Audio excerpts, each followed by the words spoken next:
Good morning প্রিয় পরিবার, সবাই কেমন আছে? আশা করছি সবাই খুব ভালো আছে, সুস্থ আছে, আর আমরা খুব ভালো আছি। তো এই মাত্র সোনুকে স্কুলে পাঠিয়ে দিলাম। ওকে দিয়েছি আজকে রুটি আর যে আচার এনেছিলাম, আচার দিয়ে খেতে ভালোবাসি, তো একটু আচার দিয়ে দিলাম। আজকে মেলা থেকে এনেছিলাম অনেক ধরনের ড্রাই ফ্রুটস, তারপরে হচ্ছে মানে আপেল, চেরি আর বিভিন্ন কিশমিশ অনেক কিছু দিয়ে হচ্ছে একটা মিষ্টি মিষ্টি আচার। তো সেটাও পছন্দ করেছিল, তো ওটা দিয়ে রুটি খাওয়াটাও পছন্দ করে, তো ওটাই একটু দিয়েছি, বাদাম টাদাম দিয়েছি। তো এই দিয়ে আজকে রুটি দিয়েছি, দিয়ে এখন যাচ্ছি বাড়ির দিকে। জেঠিমা বললেন যে তাড়াতাড়ি করে ওকে দিয়ে স্নান করে নিচে নেমে আসিস। তো আজকে জেঠিমাদের বাড়িতে কীর্তন হবে, ভাগবত গীতা পাঠ হবে, তো তার জন্য সবাই নিচে নামবো, সবজি টুবজি কাটবো, অনেক মজা হবে, সাথে থেকেও। তো এই যে বাড়ি আসলাম, এসে দেখো বিছানাপত্র এই অবস্থা, কারণ ঘুম থেকে উঠেই আগে টিফিন বানিয়ে ওকে রেডি করাই, সেজন্য ওগুলো সব গুছিয়ে নেবো। আর এই যে প্যাকেটে ওর জামা কাপড় থাকে স্কুলে, এটা বের করে দিয়েছিলাম, পড়েছে, এই জন্য প্যাকেটটা এখানেই আছে। সব কিছু গুছিয়ে তারপরে আসছি, কেমন? চলো। তো এই তো বিছানাপত্র সব গুছিয়ে নিলাম, এখন ঘরটা ঝাড়ু দেবো। জানি সকালবেলাকার কিছুটা অংশ তোমাদের সঙ্গে শেয়ার করে ফেলেছিলাম এর আগের দিনের ভ্লগে, কিন্তু তারপরও একটা সুন্দর দিন শুরু করার যে সেগুলো, সেই জন্য অল্প অল্প করে ক্লিপস কিছু নিচ্ছি। যেদিনকে স্কুল থাকে সোনুর, সেদিনকে মানে কি বলবো, সকাল সকাল কাজগুলো কমপ্লিট হয়ে যায়, কারণ সকাল সকাল রান্না বান্না হয়ে যায় ওর জন্য। যেদিনকে রুটি বানাই সেদিনকে হচ্ছে আবার দুপুরবেলা রান্না করতে হয়, আর যদি ভাত বানিয়ে নিই তাহলে তো আর কোনো কথাই নেই, রান্না বান্না একদম ভাত সকালবেলাই হয়ে যায়। তারপরে সে ঝাড়ু পোছা, ঘর গোছানো, কাপড় ধোয়া, এই সমস্ত কিছু করে স্নান পুজো এগুলো করলে ব্যাস ফ্রি, একদম ফ্রি বলতে টুকটাক আরও অন্যান্য কাজ করতেই হয়, তাই না? কিন্তু মানে কাজগুলো গুছিয়ে করা যায়। আর স্কুল না থাকলে বরং আবার মানে মনে হয় যে আজকে রোববার, তো আজকে স্কুলটা ছুটি, একটু আরামসে উঠি, একটু আরামসেই কাজগুলো করি। তো হ্যাঁ, সেদিনকে আলাদা আলাদা কাজ খুঁজে খুঁজে করার চেষ্টা করি, যেগুলো ধরো করা হয় না, বেশ কয়েকদিন হলো করা হয় না, তো সেই কাজগুলো সেদিনকে খুঁজে খুঁজে করি ঠিকই, কিন্তু সেই দিনকার দিনটা কিন্তু একটু গোলমেলে করেই কেটে যায়, ওই যে ছুটি বলে কথা। বাকি স্কুল থাকলে একদম ডিসিপ্লিন মেনটেন করে কাজগুলো কিন্তু টাইম টু টাইম হয়ে যায়। বেশ কুয়াশা চলছে, ঠান্ডা চলছে কিন্তু কয়েকদিন ধরে, কিন্তু তারপরও আজকে তো একটু রোদের দেখা মিলেছে।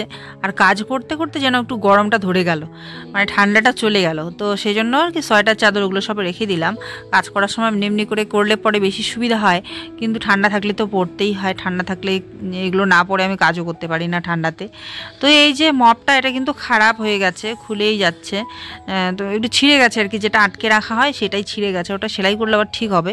কিন্তু মানে এই যে মপের যে বাকি আরও অনেক কটা এক্সট্রা দিয়েছিল ওই মোছার জন্যই, সেটা তো যে তুলো টাইপের হয় আর কি, তুলো টাইপের, ওটা কিন্তু আরও এক্সট্রা দুটো আমাদের বাড়িতে আছে, গ্রামের বাড়িতে, শ্বশুরবাড়িতে আর কি। তো এখানে নিয়ে আসা হয়নি, এটা তো ছিঁড়ে গেছে, তাই হাত দিয়েই অনেকদিন ধরে মুছছি। বাড়ি গেলে এবার আবার ওই দুটো নিয়ে আসবো আর কি। ওটা ছিঁড়ে গেছে বলে অনেকদিন ধরে হাত দিয়েই মুছছি। আর এখানে তো এই যে বেসিনের নিচে জল টল পরে বাসন টাসন ধুলে, তো এই জায়গাটা বারবার করেই মুছতে হয়। তো ঘর দোরগুলো মুছে নিলাম, মুছে এই যে বারান্দাটাও মুছে নেব।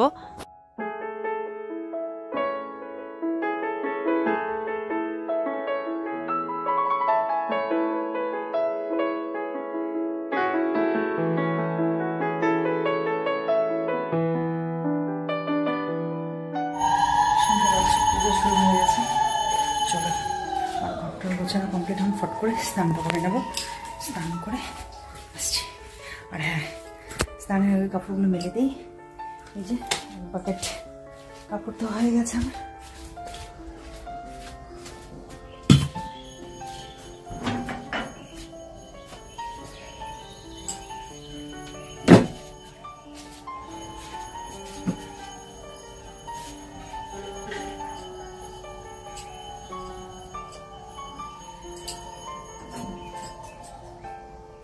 শুনতেই পেলে নিচে কিন্তু পুজো শুরু হয়ে গেছে। আর এই দেখো আমার হাতটা বারবার ঝাঁকা এরম করে দিয়ে না ফোটালে না শান্তি লাগে না।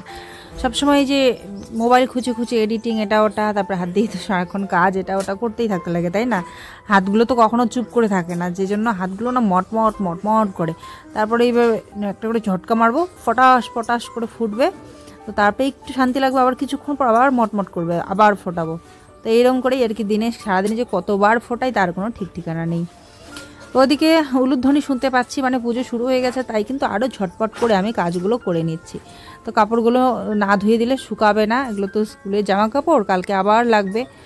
এখন তো শীতকাল পড়ে গেছে, কোনো দিন রোদ হয় কোনো দিন হয়ই না। এখন যদি এগুলো ধুয়ে না দিই আর কালকে সকাল অবধি না শুকালে পরে ঝামেলা হয়ে যায়, তাই এগুলো ভাবছি ধুয়ে দিয়েই যাই। নামবো যখন তো একবারেই নামি, এখন গিয়ে সবজি কাটবো, আবার উঠে হচ্ছে এই কাজগুলো করার জন্য আবার আসবো উপরে, তো এটা যেন না হয়। যাবো তো একদম যাবো, কারণ এই বারবার ওঠা নামাটা আমার পক্ষে সম্ভব হয় না 3 তলার উপরে।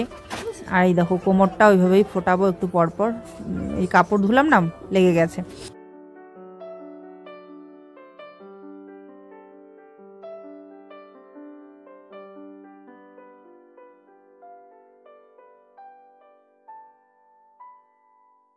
তো এই তো জামা কাপড় মেলে দেওয়া আমার হয়ে গেল।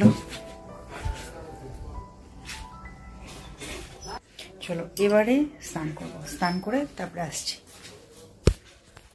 এই আজকে শর্টকাট ব্রেকফাস্ট, যেহেতু হাতে একদমই টাইম নেই। দিদি আরও ফোন করলো নিচে যাওয়ার জন্য, ব্রেকফাস্টও করে নিই। ব্রেকফাস্ট করে স্নান করি। এখন চা, লাল চা, এই যে চিড়া খাচ্ছি। এগুলো অনেকদিন ধরে খাই না, বহুদিন পর আনলাম, তাই দামটা ভুলে গেছিলাম। তাই দোকানি দাদা বলছে দাম জিজ্ঞেস করতে হয়, এতদিন থেকে নাও মনে থাকে না, কাস্টমারই মনে করে দাম সব হিসেব করে ফেলে। আমি বলে আসলে এই জিনিসগুলো আমি নেই না অনেকদিন ধরে, যেটা যেটা নেই ওটা জানি দাম, কিন্তু এই জিনিসটা অনেকদিন থেকে নেই না। ভাজা পোড়া জিনিস খাওয়াই ছেড়ে দিচ্ছি, চেষ্টা করি আর কি না খাওয়ার। তারপর আবার হঠাৎ করে মনে হলো চলো মুড়ি দিয়ে আজকে একটু খাই 2-1 দিন। তো এই যে আমি রেডি হয়ে নিলাম, এখানটায় শাড়িটা পরে নিয়েছি। আর এটা তো করবো না, এইভাবে রেখে কাজ করবো, এইভাবে। তো চলো নিচে যাওয়া যাক। আমি কিন্তু একদমই রেডি, এবারে চলে যাব কীর্তন বাড়িতে। কীর্তন শুনতে আমার খুব ভালো লাগে, আর ভাগবত গীতাও শুনতে অনেক অনেক ভালো লাগে। ভালো লাগার ডেফিনেশন কিন্তু এক একজনের কাছে এক এক রকম।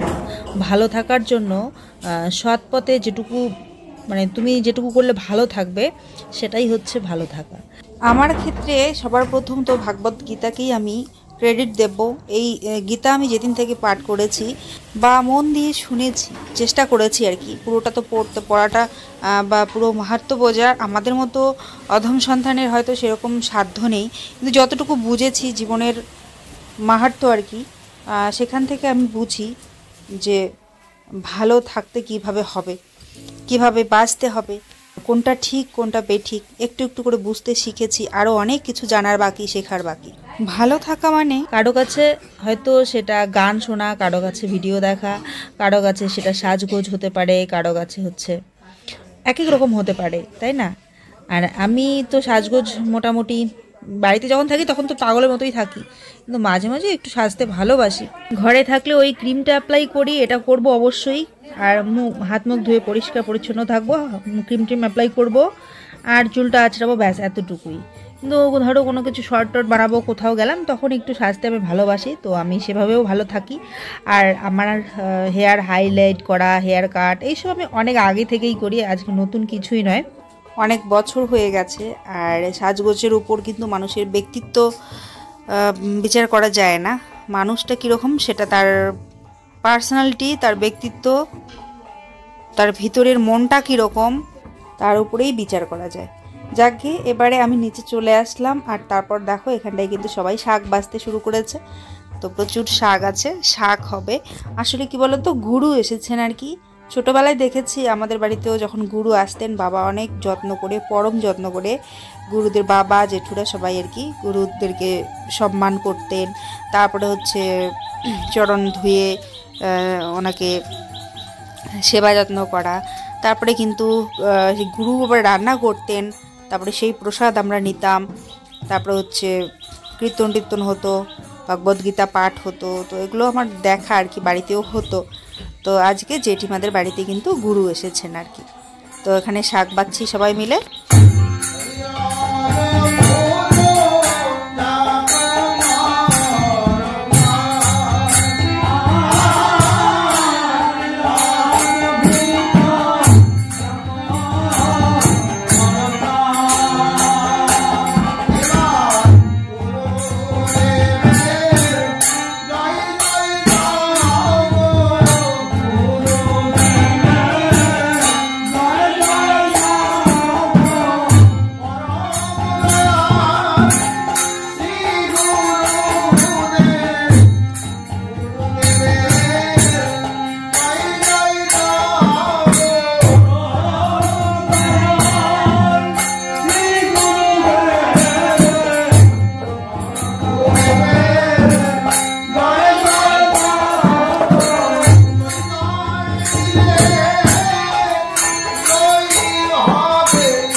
বৌমা দেখবে, তোমার বৌমা দেখবে, বড় বৌমা।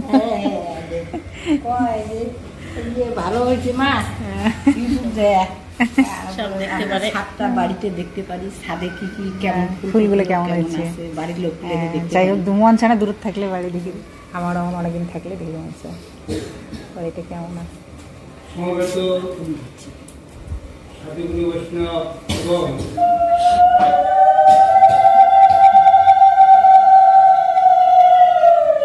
আদ্যশক্তি যোগমায়া স্বরূপিণী মায়াদের চরণে হিতবাদা সংসারে শত কৌতুক।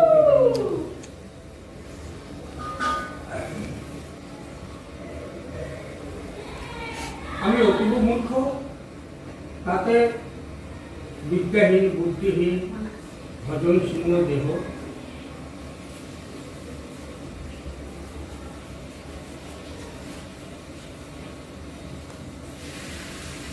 এই ভজন শূন্য দেহ লইয়া যথাসনে পরিবেষ্ট হইয়া শ্রীমৎ ভাগবত কথা কীর্তন করিয়া আপনাদেরকে আনন্দ দেওয়ার মতন আমার বিন্দু বিসর্গ পর্যন্ত সামর্থ্য নেই। তবে সাধুগুরু বৈষ্ণব বদনে শুনেছি অসম্ভব বস্তুটিও সম্ভবে পরিণত হয় যদি ভক্তি থাকে।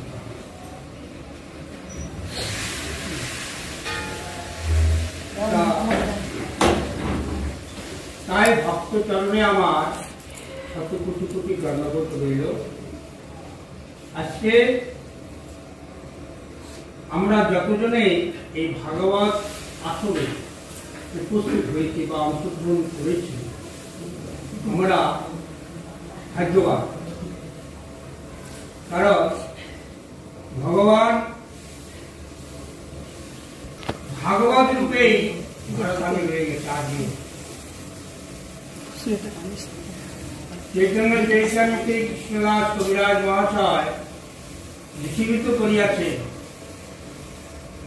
গৌরহৃদয় দুই ভাই হৃদয়ের খালি অন্ধকার, দুই ভাগবত সঙ্গে করানো সাক্ষাৎকার, এক ভগবানের ভক্ত ভক্তি রস, এই দুই ভাগবতে দ্বিজ প্রেমরস, তবে তো সেই হৃদে কৃষ্ণ সতত করে ভক্ত ভাগবত আর গ্রন্থ ভাগবত, এই দুই ভাগবতের মধ্যে ভগবান আজও রয়ে গেছে। এতক্ষণ তো নিচেই বসেছিলাম, ওদিকে শাকটাক বেছে ওখানে পাশেই বসেছিলাম। তারপরে জেঠিমা বললেন যে পিঁড়িগুলো তুলে রাখি, তোমরা বিছানায় গিয়ে বসো। তো বিছানায় এসে বসেছি। তো এখানটায় তো উনি আরতি করছিলেন, আরতি করার পর কিন্তু ভাগবত গীতা পাঠ করা শুরু হয়ে গেছে। সেটা একদমই মাথায় খেয়াল করিনি, ফট করে মাথায় এলো আরে ভাগবত গীতা পাঠ করা হচ্ছে। তো চলো নিচে গিয়ে বসি আমরা, কারণ নাহলে ভগবানকে অসম্মান করা হবে, তাই না? তাই ঝটপট করে এসে প্রণাম করে নিচে বসে পড়লাম ভাগবত গীতার আসরে। তো চলো এবারে মনোযোগ দিয়ে একটু শুনবো, খুবই ভালো লাগে আমার শুনতে, আশা করছি তোমাদেরও খুব ভালো লাগবে। অজ্ঞান আদি দোষ 5 প্রকার: অজ্ঞান, বিপর্যাস, ভেদ, ভয় এবং শোক। এই 5টি অজ্ঞান আদি দোষ প্রতিটি মানুষের কাছে আছে। তাহলে অজ্ঞান কাকে বলে? অজ্ঞান কি বস্তু? যে না সত্যের অপ্রকাশ, সত্যের অপ্রকাশ অর্থাৎ সত্য বস্তুটাকে না জানার নামে হলো অজ্ঞান। বিপর্যাস, দেহটা আত্মার মধ্যে, দেহটা আমার, আমি করি, আমার দেহ, আমার ঘর, আমার বাড়ি, আমার পুত্র, আমার কন্যা, আমার পতি, ইত্যাদি ইত্যাদি। কিন্তু ক্ষণস্থায়ী, স্থায়ী নহে। এই দেহটাও স্থায়ী নহে, এই দেহটা ভগবানের।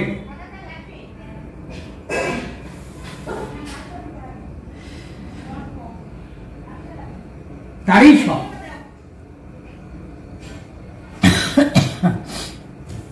তা ভাগবত কথা শ্রবণ করিলে এই অজ্ঞান আদি দোষ দূর হইতে হবে। তাই বলছে, হে পুত্রগণ, তোমরা মন স্থির করে, চিত্তকে স্থির করে আমার এই উপদেশ বাণীগুলো শ্রবণ করো।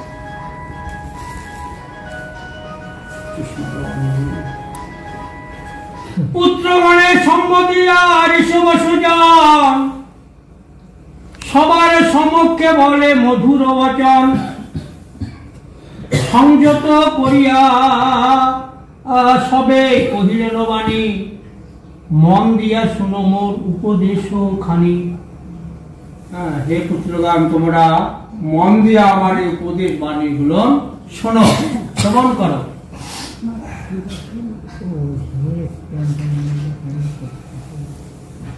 জ্ঞান বিনা এই সংসারে পাপের উদয়, সেই হেতু জ্ঞান লাভ করিবে নিশ্চয়।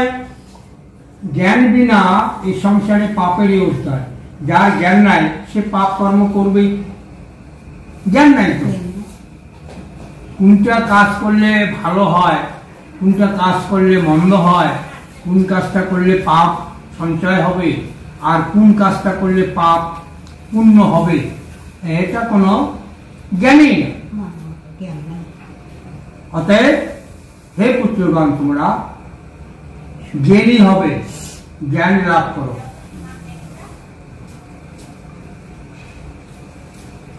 অতএব জ্ঞান কথা শুনো বৎসগণ, ভক্তি মুক্তি তাহাতে হইবে সাধন। হ্যাঁ, তোমরা জ্ঞানের কথা শ্রবণ করো, আর এই জ্ঞানের কথা শ্রবণ করলে যখনই জ্ঞান উদয় হবে হৃদয়ে, তখনই ভক্তি মুক্তি সাধ্য সাধনা সবই তোমার হবে। প্রণমিয়া পুত্রগণ পিতার চরণে, শুনিতে লাগিল পিতৃ জ্ঞানের বচনে। ঋষভ কহিলা তবে করি সম্বোধন, তপস্যা হইতে সৃষ্ট নহে কোনো ধন। হে পুত্র, তপস্যা হইতে এই জগতে আর কোনো ধন নাই, মূল ধন হলো তপস্যা। তাহলে তপস্যা কি বস্তু? আমি ডাক্তার হব, তা আমাকে তো অধ্যয়ন করতে হবে, ডাক্তারি করতে হবে না? হ্যাঁ, তাহলে এই অধ্যয়ন করাটাই হচ্ছে, পড়াশোনা করাটাই হলো তপস্যা।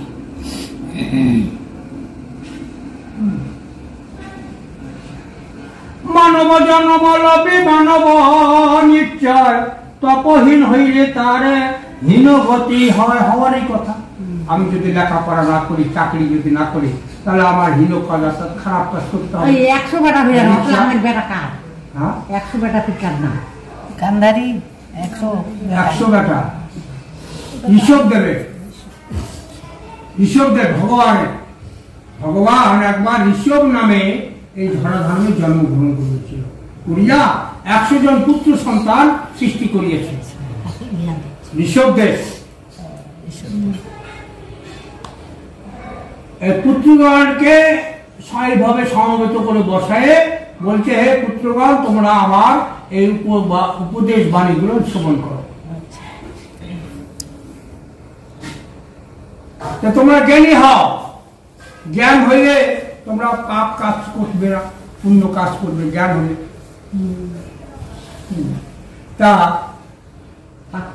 এই জগতে মূল ধন হলো তপস্যা। তপস্যা, পড়াশোনা করা, তাহলে ভালো কাজ করতে পারবেন।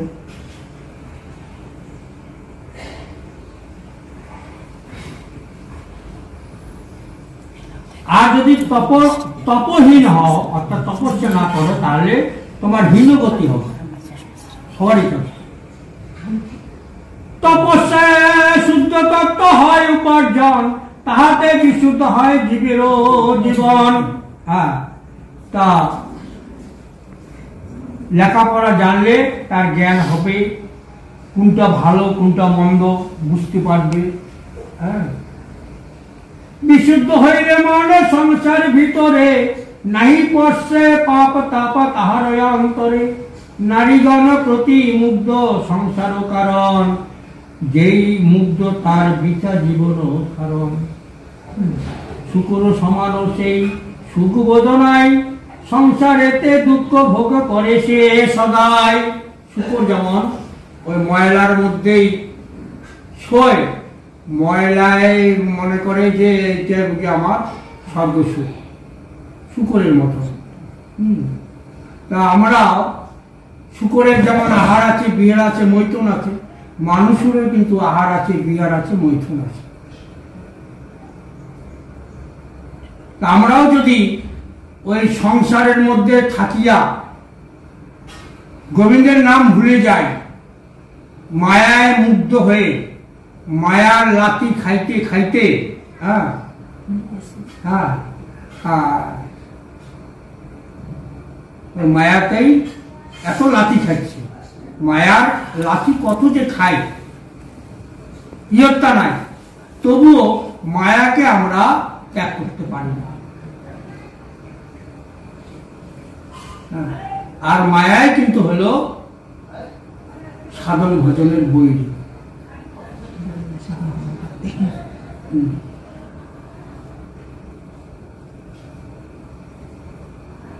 যে লাগছে শুকর সমান সেই সুখ বদনাই, সংসারেতে দুঃখ ভোগ করে সে সদাই।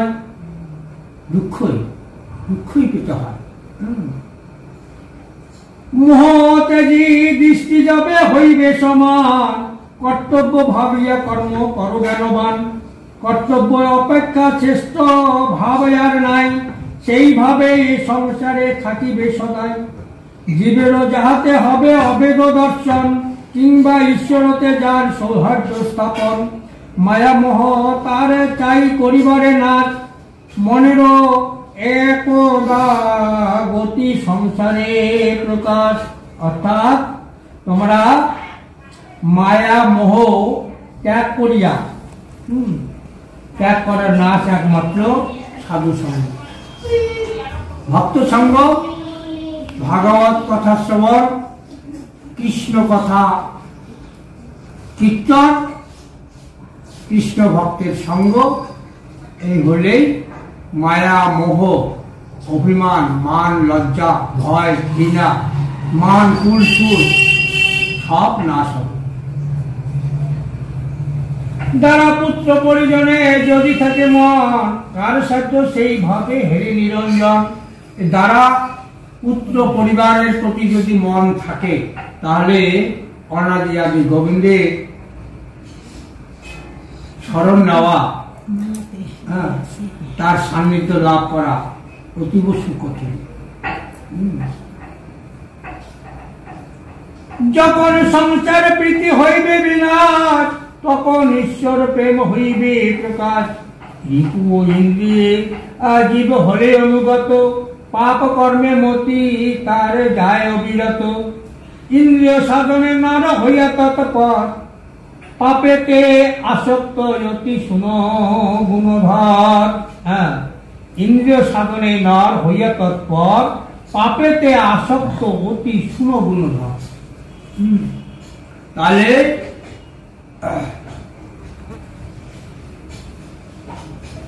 আমরা যখন স্ত্রী পুত্র কন্যা পরিজনকে নিয়ে একটা সংসার পাচ্ছি, তা আমার দেহের রাজ্যের মধ্যেও চারজন নিয়ে আমরা সংসার, মন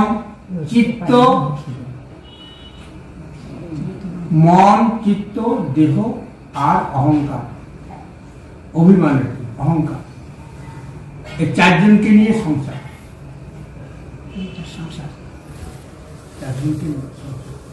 এই চারজনের মিল কিন্তু নাই। মন তো চঞ্চল, মন কিন্তু চঞ্চল। চোখ বুঝিয়া মনে হচ্ছে আমি রাসমালা মদন মোহন বাড়িতে যাবো, মন গেল, চোখ বুঝলো, মন কিন্তু চলে গেল।